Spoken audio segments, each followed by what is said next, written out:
since brevity is the soul of wit. More of your conversation would infect my brain. Romeo, wherefore art thou Romeo? To speak of him as my kinsman, he's a most notable coward, an infinite and endless liar, an hourly promise breaker, the owner of no one good quality worthy your lordship's entertainment. I'd beat thee, but I should infect my hand. The lady doth protest too much, methinks. The course of true love never did run smooth. I'm Lindsay. And I'm Aiden. And we are the Bix. Yes, we are. And this episode is one we've all been waiting for a very long time. It is Macbeth, one of the big tragedies. And thankfully, we are not alone to talk about this one. We have another special returning guest, the always amazing Brittany. Say hello. Hi, thank you so much for having me back. I'm so excited. I love this play so much. I know. As soon as you told us it was your favorite play, it was like, well, now we know we have to have you back for this one because, yeah. I'm gagging. I literally reread it just for this, and I was like, stop. I can't. I'm so excited. And it's so funny because, like, Macbeth is the one, like, we've talked about this a lot on the podcast. Like, Macbeth is one of those plays that, like, everybody learns it in school. True. And like pretty much everybody, if you haven't read it, you at least know the play. You probably know quotes from it. Like it's such a part of our culture. I guess before we even start with our synopsis, Brittany, do you have an idea of why this play is so iconic? Iconic, yeah. What makes it such an icon? 2 words: Lady Macbeth. There you Done. go. Finished. The end. Like, my God. But at the same time, though, okay, so Daniel doesn't really know this play that well, right? Mm-hmm. Which I was like, that's totally fair. And I was like, I'm maybe a little grateful that he doesn't, because I'm like, what do you say to your wife who literally stands Lady Macbeth? Like, maybe this worked out for the better. Maybe my marriage will. I love it. That'd be interesting. I love it. I love Lady Macbeth too. Aiden, what do you say to your wife who stands Lady Macbeth? I mean, she's a strong, independent woman who's going to take her throne by hook or by crook. It's awesome. It's encouraging. I like it. Right on. Well, all the way till Act 5, but we'll talk about that. yeah, exactly. We'll so mad. It's fine. So we always start off with a quick 30-second synopsis. Aiden, you have the unenviable task of tapping into your lack of name recognition to make a fool of yourself, as you do most times when you do this, right? So I've got 30 seconds on the clock. No, okay. I don't. I had 10 minutes on the clock. I'm not giving you 10 minutes. I wouldn't need that long anyways. But because we're recording separately, we're socially distancing this episode, you will need to let me know when the 30 seconds is up. Okay? I will let you know. You'll hear it. Don't worry about it. Okay. Okay. Are you ready? Yes.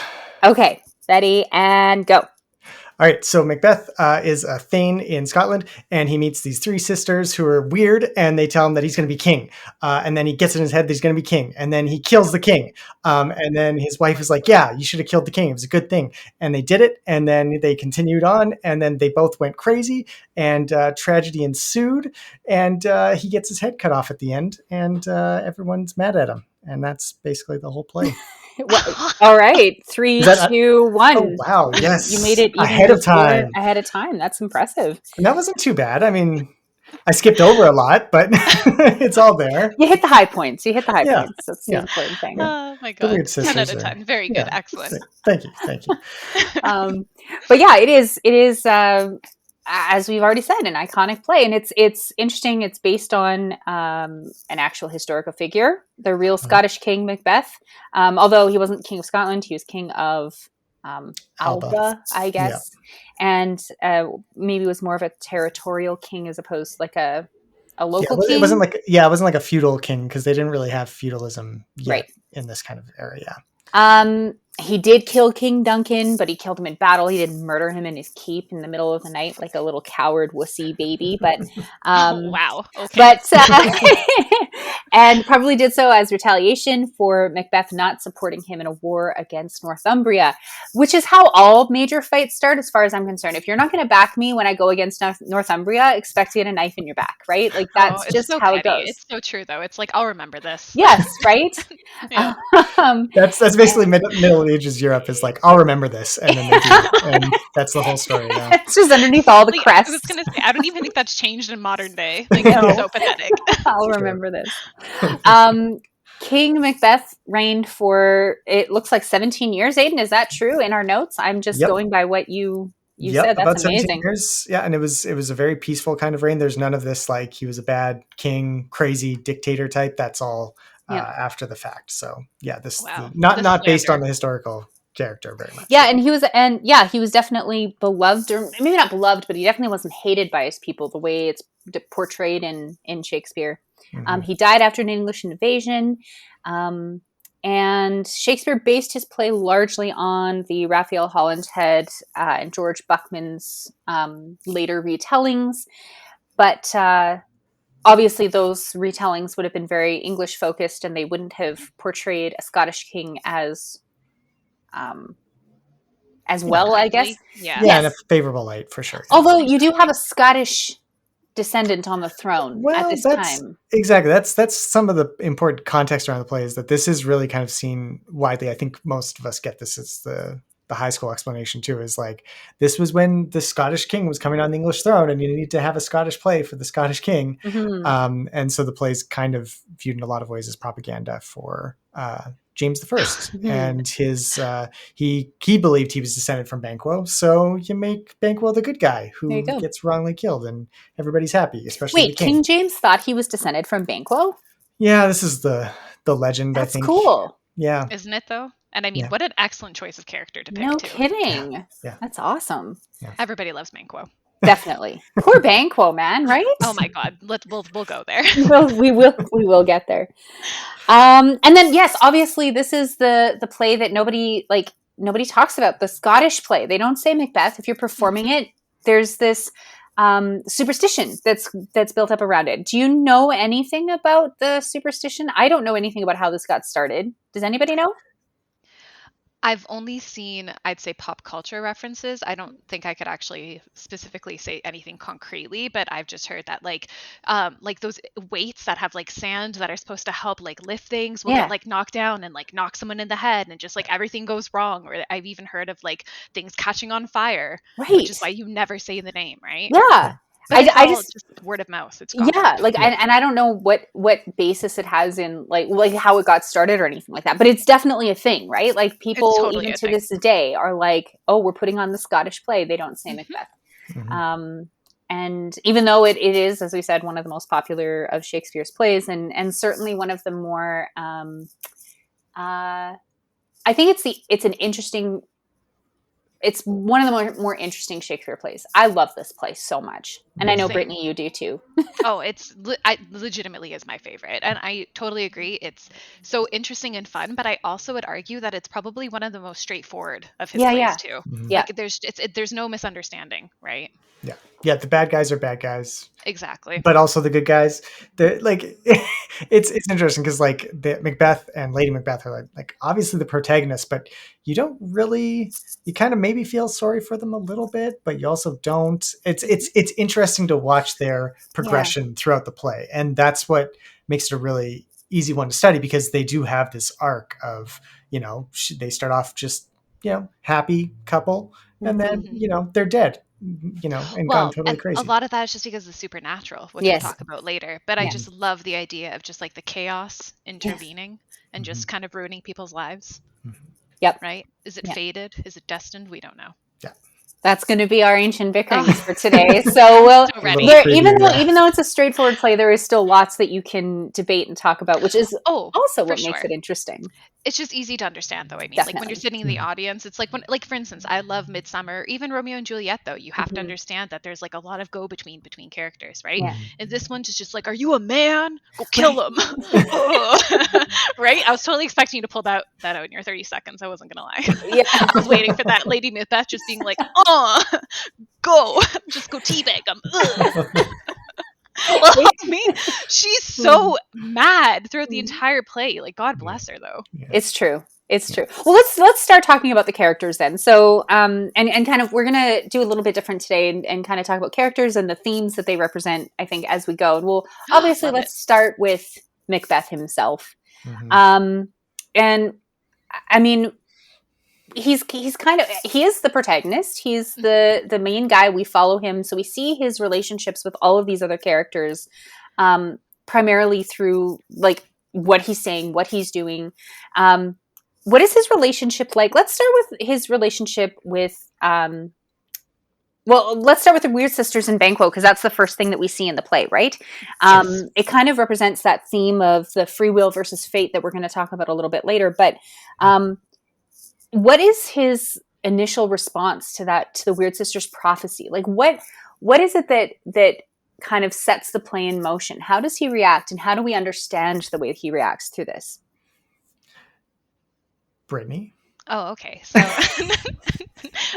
number one, I just have to say that Macbeth to me is a perfect himbo. I'm not sure if you guys agree with me on that one, but like Himbo. whenever he is a himbo, like Yeah. he, in my opinion, is honest to God, a good guy, and he's just so easy. Like he's like Krunk from The Emperor's New Yes. Groove. Yeah. Like that's just how I envision him in my mind. I'm like, oh, you simple man. Just led along so easily to whatever Oh end my you want him God. to go to, right? Well, and he's got good intentions, right? Mhm. And like when he first initially meets the witches, for me, it's just one of those things where he's like, Banquo, check this out. Like he just doesn't take them seriously. And I really think that in terms of him with the supernatural, it goes from how we might feel if we were going to go get like our tarot cards read or like Yeah. the palm read or something, right?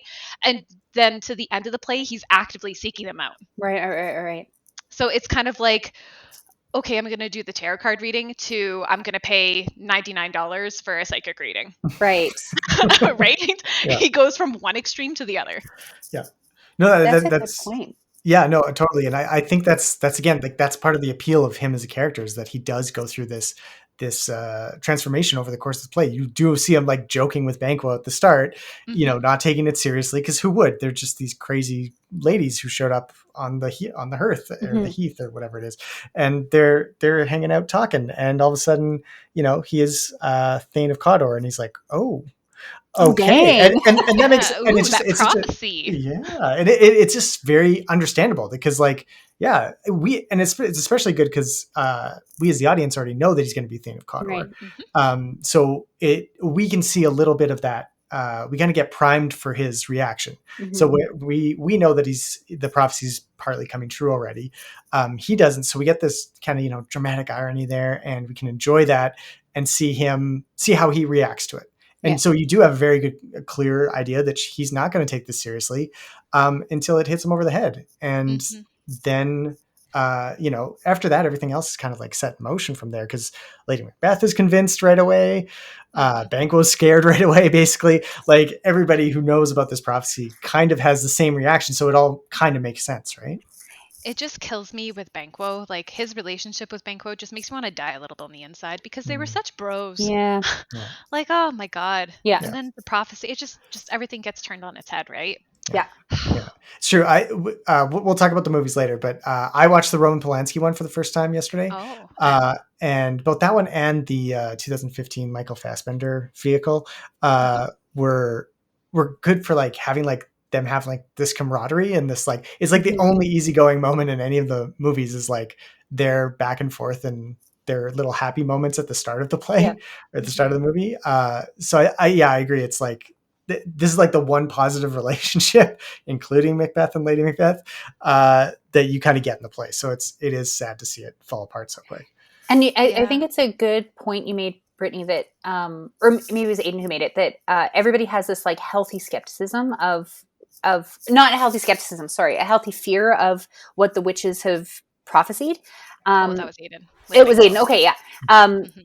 And so, yeah, you see Banquo and you see, like, they believe in what's going on there, but they're like, he's afraid of it. Lady Macbeth is not really afraid of it, but she does embrace it. And Macbeth just doesn't believe it at all to begin with. And I think that is, he thinks it's a joke. Exactly. Right. Like he really does. And so seeing it must be interesting to think about it from Macbeth's point of view as like a skeptic who encounters these weird sisters and then like has to, you know, to contend with all of these things coming true in his life as he sees his wife go down this path and his best friend go down this path, like believing it. he falls into it too. You're totally right to call him a himbo. Like, he really does seem to be totally like just is. led along, right? Like he's a He's follower just so- almost, right? Well, it's because he's so pure, and that's why I think he's so easily corrupted, right? Right. Because I think that he's just done his best to get by and do what he needs to do. He's one of the few people that we meet in the beginning of the play that's loyal to the king, Yeah. right? Because he's literally going against McDonald, I believe, right? Mhm. So Right. he's this heroic guy when we first meet him, and we're like, oh yeah, you get it. And him and Banquo are like, bro, and Yeah. it's just beautiful. Yeah. And then it's the equivalent of them walking into like a spoopy shop, and then he's like, aha, what a joke. And Banquo's like, nah, there's some bad juju going on here. Right. Yeah. Totally. Right? Totally. 100%. But I think because Banquo gives it some type of levity, and then Mhm. obviously Lady Macbeth does too, I think that's why Macbeth himself gets wrapped up in it. Because if you don't believe it, if just say Lady Macbeth and Banquo were both like, haha, what a good joke, would any Yeah. of this have ever happened? That's the point. Exactly. That's the Right. question, right? Oh. Exactly. Triggered. Okay, let's keep going. Well, you mentioned Duncan. I think the king is the next one that I would like to talk about, is like his relationship to authority and his relationship to the king, because he is loyal to Duncan, right? Mhm. Right from the beginning. And that's kind of it's the one thing we know about him when we first meet him, is that he is this amazing, like, upstanding warrior. For him to then turn so quickly and murder Duncan in his own home, like, that's cold, right? And then It is. it's like, you've promised to protect this guy with your life, and then you take his life. Like, what's going on there? What compels Macbeth to completely have this about face, aside from just straight up Lady Macbeth told him to do it? Well, I mean, like, I don't know, because that was my answer. That's the answer. I guess that is the answer, right? Well, I mean, I find it Prophecy. interesting, depending on the presentation, but like some really have him like torturing over it, Mhm. Yes. in the acting, and other times it's like, oh no, I'm ambitious, I'm gonna kill this motherfucker. Like Yeah. it really depends on how you kind of play it, especially in like the film versions, because they cut a lot of dialogue and stuff like that. So, you know, if they really focus, like the Polanski one, he really brooded over it, but you Yeah. could kind of get the sense that this was actually him driving it, and Lady Right. Macbeth was just kind of backing him up. Mm. Whereas in the 2015 one, Marion Cotillard is like, no, you're going to kill this dude.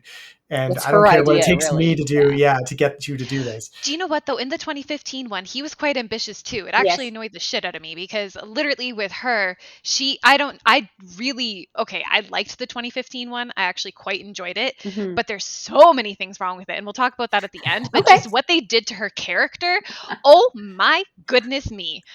Oh, they assassinated her. She went from a character that should be so strong and being like, nah, guy, you're going to do this. I'm going to tell you what's what.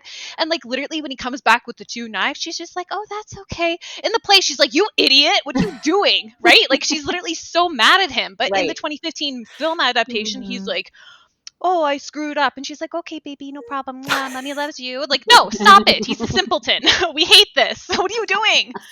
And then she's just so soft. It's like, okay, but that's your points for Lady Macbeth, and we'll get there. But they just made her. They gave her sex back. She distinctly says, "Unsex me," and they gave her sex back. And I was like, "What is this bullshit? God damn it!" Oh, I was so mad. That is a very good point about her the unsex me part and everything. And okay, fine. My question was unfair to to say we can't talk about Lady Macbeth, but because she is kind of the driving force behind it, right? Like, yeah. Well, and he's literally like, "Oh, papa." To Duncan the entire time. He Right. loves him. He literally goes out and he's like, cha cha, I'm one of the few people that are loyal. Yeah. It's only until Banquo, and I think it's partly Banquo's fault, okay? I love Banquo too, but they both are sitting there being like, ooh, this prophecy, ooh, right? And he's like, oh, maybe there is something to it. So it especially gets when he under gets his the new skin, title. or Yeah. it gets in his head, right? That he, like, it almost seems like, you know, he's the only sensible one until everybody around him kind of starts buying into what the witches have said, right? Okay, this is going to seem like a terrible reference because I don't remember this movie very well, but it's I think it was called The Number 23 with Jim Carrey, and isn't it like he starts to see the number everywhere? Oh, It's just that yeah. idea that if you place something in somebody's head saying, hey, this thing is Yeah. going to happen to you, well, no, duh, it's probably going to happen because you're just setting yourself up for it. So Exactly. he's literally like, oh, okay. I truly think it was Lady Macbeth, though. He's too much of a himbo. He's just like, I'm here. that got muscles, and I'm like, oh, hell yeah, you do, Michael Fassbender. I will. What's up? Yeah, of course. I will push back against that a little bit, Brittany, because I think at the end, especially after For sure. after she's gone, yeah, and like she's kind of they're distant from each other, even after the banquet scene and everything like that. They've basically drifted apart. But he keeps up in fact, he amps up the evil after that point. Like he really does. I think like Lindsay's phrase is like, what's the relationship to like authority? I think Macbeth is obsessed with authority to a certain extent. Like he loves the king because the king has authority, and then as soon as he gets in his head that he could be the king, then he wants all that authority. It's just like it's just a blatant power grab, right? Like it literally is just like, I want to have control over people's lives, and then he just goes and gets it. And it does seem like like definitely Lady Macbeth and Banquo and everything, leads him towards this, but he is the one who winds up doing the killing. Like I always have a trouble with, because it's her. It looks too much like her dad. She can't. And I totally agree with you. At the end of the play, that he has his own ambition and he seeks it out. But at the very beginning, he's like, "Oh, I don't know if we should do this." Like he still has some sense of morality. I do agree that he loves the idea of authority, but I think he, oddly enough, for a himbo, was wise enough to know at the very beginning that's not a good idea for me to have. Well, and it's like it's the difference between authority and power is important to remember too. I think because a guy like Macbeth is going to fall in line with whoever is the alpha dog in the room, right? Like he's going to align himself with authority and seek that out. And I think that that's also an important thing to remember, in the historical context of Macbeth, is that this is a time when, you need that stability. In this time when Shakespeare's writing it, they just got that stability after years of not knowing whether or not Elizabeth, there would be a constitutional crisis around succession. Yeah. So the idea that Macbeth is going out of his way to first align himself with Duncan and then align himself with Lady Macbeth because all of a sudden she's the top dog, and then to like take it on himself and then go after it with so much zeal because now he's got the authority. He has to create that power vacuum, that power structure that is lacking, right? Because the Kingdom of Scotland has been beheaded, the rightful king has been killed, and now you've got this pretender on the throne. Yes, which there's has like no power. Yeah, it's very chaotic, right? So he's doubling down on things to try and get that security back almost, right? Which he can't ever get. And you don't get that until the end of the play when the rightful kings are returned to the throne, right? Yes. So it's almost like the entire play is like shifting this like the balance of power, I guess, in a way that that's maybe that I would argue that's what compels Macbeth to keep going, is just seeking out the stable course, right? Yes, or like shifting authority around or like titles around until the power goes where it's supposed to. Yeah. Because it's a fake sense of power what he has. Because they had to literally create it, whereas like Duncan just has loyal vassals the entire time, right? Like Macduff, most loyal dude there is. Totally, right? Yeah. And that's just because his authority is legit, whereas his is produced, created. It's a very good point. Yeah. Should we go on to talk about the relationship with Lady Macbeth? Yeah. I think that's the one we all want to talk about. I love them. They're my perfect couple. They're great. They are a pretty dynamic duo, right? Like they're fantastic. It's Yzma and Crunk. Like fight me. It's 100% Yzma and Crunk. I fully expect their castle to have the wrong lever. That's oh my god. We never think of this stuff, and then Brittany comes on the podcast and all of a sudden like you drawing shift the Disney everything. references that we should have been making all along. Because I'm a child, it's fine. But I think you're right. The Lady Macbeth does wield a lot of power in that relationship, doesn't she? Oh, amazing. She wears the pants. She doesn't need to be unsexed. She's already on that path, right? Like But he loves it though. Totally. He's so in it. He's Yes. just like, yeah, that's my wife. Look at her being a powerhouse over there. And Right? she's like, hey, baby, just killing people. He's like, love you. Like, they're great. Yeah. Yeah. But I love the fact that like Macbeth never tries to take that away from her. Like, No. I just love them as a couple so much because he fully supports her trying to be this like little crazy malicious thing. Like, she's awful and evil and I love her for it, but he's Yeah. really like, that's my girl trying to ruin the world. You do it, babe. Yeah. It's a little. They are a power couple in that sense, right? Because they embrace the positions that they have. They're not. They don't. It's interesting that Macbeth has all this ambition to like be other than what he is, but he doesn't domineer his wife. That's not what he wants. He's perfectly happy with the roles being the way they are. I think. Yeah, I think it's like, well, do you think that the relationship is 50-50? I don't know. It's kind of like it is. It's kind of like she's the brains behind it, and he's Yeah. just like the muscles. figurehead. Yeah. Yeah. And so you're just like, that works out. Whether you call that 50-50, I probably wouldn't, but it works for the two of them, right? Well- Like they're kind of in alignment that way. Yeah. But wouldn't you say it's kind of 50-50 because he looks at her ugly sides? Like, I mean, how many men in this play could literally be with somebody like Lady Macbeth? Yeah. Right? Really? Name me Yeah. someone else in this play that could ever hold a candle to being able to deal with her. Yeah. But he No, does. we'll talk about the general idea of the lady characters. Yeah, well, maybe we can do it now. But there are none. I mean, there's the witches and there's Lady Macbeth. So it's Oh, literally and like, Lady Macduff, because Yeah. I mean, Oh, she yes, has a the brief one pure. appearance. yes, right before she gets killed. Yeah. So like, Which That's I mean, classic important, Shakespeare, right? right? Because what are women for? To Yeah. murder. yeah, Yeah. it's true. I mean, they literally are either murdering or being murdered in this play. Yeah. Like there's no other vision of femininity whatsoever in this play. So it's kind of like, it's like all the evil is kind of pushed off onto these, and that's kind of like the scapegoat view of Macbeth that you can kind of have, and his relationship to Lady Macbeth is like he Totally literally true. is just, he has no agency whatsoever, and he's just being manipulated by this power hungry woman, which is also a weird thing to do about a play for a king after a queen had just reigned for 50 years, but Right.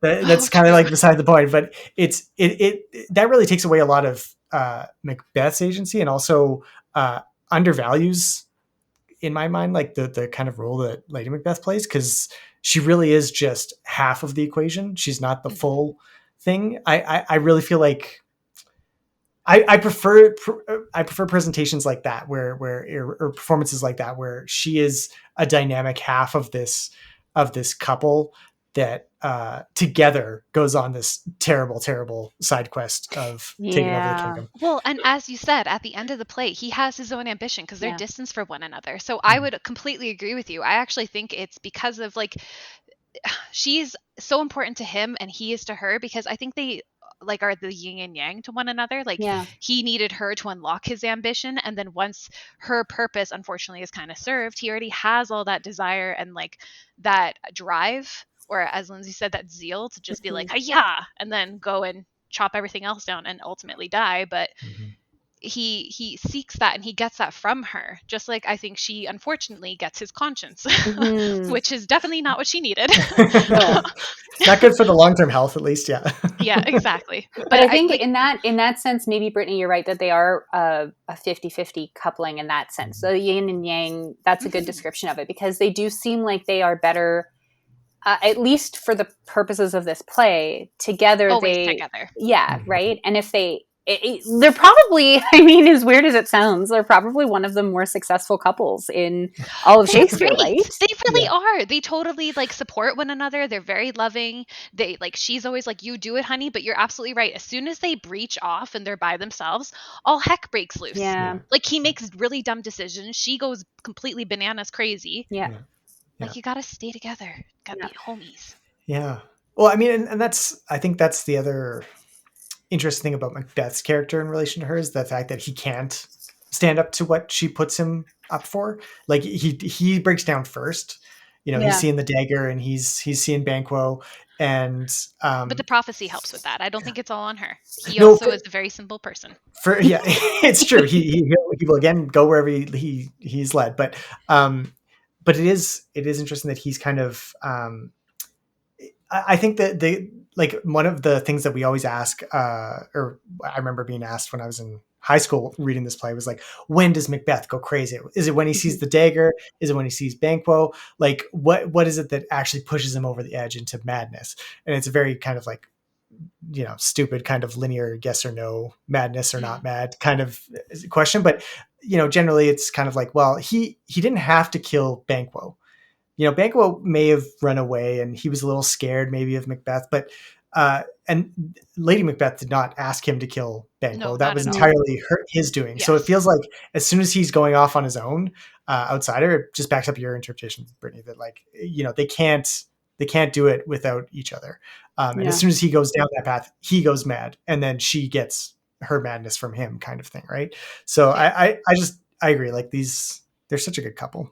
They're fantastic. And I'm Yeah. so, like, I would say I'm sad that they're evil, but I just love how perfectly evil they are. Yeah. Like, it's just such a delicious play because you're rooting for the bad guys. Yeah. And that doesn't happen often, or at least in my opinion, it doesn't. No, it doesn't. In any other play where there's like, maybe to a certain extent, you might get some sociopath who's like, yes, Richard III, totally a Ooh. tragic hero. Let's, I'm just Or, kidding. like, in a more modern concept, Hannibal, right? Sure. Yeah, Yes. something like that. Yeah.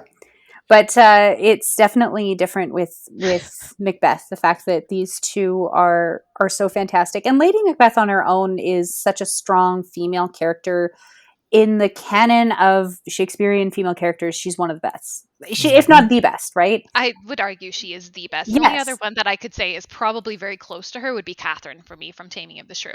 Okay. Yeah. Yep. But I would throw down for her. Yeah. But once again, they piss me off at the end of the play, but we will get there because they make me so irate. Shakespeare does women so dirty. He really can. He really can. And that's He does, always, forever. Name one instance where you're like, oh, that was a really nice thing you did, Shakespeare. Never. never lasts. Which is as good a segue as any to talk about Lady Macbeth generally as a character. Yes. We've I think we all kind of agree that her role in Macbeth's descending madness is we know what that is, right? Like she's kind of the inciting force that sets him off on this this path, right? I wouldn't say madness, though. Okay. I would just say ambition. His ambition. Yeah, because they're not mad when they're together. That's it's true. when they separate. Because when you actually hear them plotting, I mean, she's basically like, okay, you're a little simple here, honey, but like, this is what we're going to do. And he's like, I don't know if I can. And she's like, you're going to do it. And he's like, I guess I'm going to do it. But like, the plan works out. When they are together, things go somewhat smoothly. She's his strength, right? Like Yes, he's got strength of his own on the battlefield, and so that kind of romantic thing. if you think about it. Weirdly, Actually, it is. It kind it of really is. is. Like he truly loves his wife. It's so Yeah. sweet. Yeah. Yeah, like if this was a story instead of about usurping a good king, if it was usurping a bad king, like if Yeah. Duncan was made up as like the bad guy in the first act or something like that, Mhm. and then it was Macbeth and Lady Macbeth fighting for their, the good of their country, like this would be like the ultimate positive couple in all Yeah. of Shakespeare. Yeah. But just because they murder, that's really the bad part. Because they murder. It's just the murders. Yeah, it's a shame about the murders. It's very much shame about the murder. Such a shame all about that death. Ooh. So much death. Oh my god. So good. Well, let's talk about like sexuality and gender then. I guess because Brittany, you've already brought it up, the unsex Yes. me here part. Mhm. Her comment that Macbeth is too full of the milk of human kindness. I mean, that's kind of important to reference milk there as opposed to any other, fluid Anything. that a person Yeah. could create on their own. There's a lot being said about the way that gender is constructed in this play and how gender influences the actions of the people in the play as well, right? Lady Absolutely. Macbeth can't do the things that she wants to do if she's a woman. She has to be unsexed and turned into a man almost, right? To commit the stuff. So, I guess maybe you have a tangent you would like to express about. Well, I have tangents about everything. I'm just like holding myself in a little bit. Okay, so wait. Do you want to pop off about the play first, and then we'll bring up the 2015 adaptation? Because oh man. Well, yeah, I mean, let's. My God. I think it is good to look at the text first. So let's talk about the play and how she's presented in the play, and then how the film versions they do make very interesting choices to how they do that really does speak to the culture that produced the movie, right? So yeah. Okay, so we're talking specifically about like just how she has to unsex herself. Is that what Sure, you're yeah, looking and for? gender and sexuality in general in Okay. relation to Macbeth, Lady Macbeth. I think that ultimately, unfortunately, when she talks about like, "Well, I have to unsex myself," and she Mhm. criticizes him on being too soft and like almost too womanly, because Yeah, as you say, like, why use milk? Well, it's just yeah, because like that's how you coddle someone, right? right. At the end of the day, unfortunately, I think she kind of has to go like that more masculine route, because Yeah. even when she decides to kind of how should I say this? Because she has her little moment before they kill Duncan where she's just like, okay, I'm gonna unsex myself, I'm gonna Yes. like beef myself up. But even then, even when she kind of, I guess, quote unquote, puts on her like man pants or whatever, Yeah. however you want to put it, she's still unable to kill Duncan herself. She literally Yes. tells him, like, I would do it, except he looks like my dad, so I can't. So even when Mhm. she decides to kind of like be a man, she can't even go through with it. So Mhm. I think it's kind of interesting because when you view women in this play, they're literally there to die. Like, that's it. Sure. They're there to have babies, they're there to be the supernatural witches that cause ruin for everyone, or they are there to be murdered or have Mhm. some type of like something to do with just death in general. Mhm. So it's like women, they're either negative throughout the entire play or they're just helpless. Yeah. So I think if she grows up in this culture where she's surrounded by the idea of, well, this is my purpose to literally like, what do you want for dinner? I'm gonna sit here Mhm. while you go off to war. Like, of course she's gonna be like, I need to be a man about this and Yeah. like, unsex myself. But even when she does, she still can't do what she needs to do. Mhm. So I think it's just a matter of the idea that we link character traits and personality far too closely to gender, and we've Yeah. done that for how long, right? Yeah. Like, when was this written? You guys have notes on this. It was what? 1600, Yeah. Right? 1605, So somewhere in even there. from Yeah. the 1600s, when Oh somebody's yeah. like acting like a wimp, it's like, oh, you're being a pussy. We're just like, Yep. that's so stupid. You're a flaccid penis. That's what we should be saying. Like, why does it have to be that like Yes. the female traits are what are soft and weak? Like, so Yeah. what? It looked like your dad. No worries. Don't kill him. You can do other stuff. I get so Yeah. frustrated because she literally looks at herself and goes, who I am right now is not strong enough. But like, Macbeth is literally sitting there in the sidelines being like, yo, you see my wife? Whoa, go babe, go. Like, he is so proud of her all the time. So it's just like, you're the only one who sees yourself as weak, babe. Well, What are and you there's doing, there's girl? a there's a really interesting dynamic that it really comes to the fore in the 2015 film, and I Mhm. can't help but read it in the play too. I don't remember, Aiden, maybe you can remind me, in the Polanski film if this is as important, but the fact that they have no children, right? That Oh Macbeth my and Lady God. Macbeth don't have Yes. kids. It's almost like there's that internalized, like, I'm a But failed woman anyway because I can't give no, him no, no. children. But didn't they have a kid? In Because the they reference, in the no, no, but like in the 2015 movie, one, yes, in the 2015 film, they do say but that she even in the had a play, child. fuck, where is it? Do you guys have the line of it? In the play, Is she there literally is there goes a on. line? Yeah, there's I literally have a given line where suck. Yeah. she's, yeah, I've given suck. I've had Right. literally a kid has like been to my bosom before. Yeah. And So then yeah, yeah, died. yeah, yeah, Ostensibly, it's gone, right? And that's the Yeah, question. Like to Lindsay's point, I think the 2015 makes it like super explicit. It really focuses yes, on that version or on absolutely. that line to say like But she's it a makes her failed woman. weak. Exactly. Well, yeah, exactly. Well, it makes her. I don't know if it makes her weak so much as maybe that's the source of her own ambition, because she already feels like she's unsexed because she's failed to be a mother. Like she's Oh, literally failed to get her child, out and into the world. So in the 2015 one especially, they kind of like hint that they can't have any more babies either hmm, because she's ruined that way or something. see, It's not explicit in the text, I don't think, but like no, if you agreed. look at it like that, then her whole performative masculinity stuff comes across as being like it's that or the nunnery, like because yeah, if she can't be a mother, then she's not a very good wife, and she's not a mother, so therefore she's not going to be a very good wife, so she has to be a man instead. And it really is sad because it goes against everything we were just talking about, how Hmm. they are such a great team together, yeah, which is really what, I think maybe it's probably just more of a value statement from like where we live, as being like yeah. marriage should be a partnership and a team working together for whatever you want to be, whether it's having kids or, killing the king, like you should just be able to work at it together. And Right. and you Yes, can see that as a reader of the play, that they are a good couple, but they're an excellent she team. seems to lose faith in herself almost, or something, and then she has to Well, go down that path.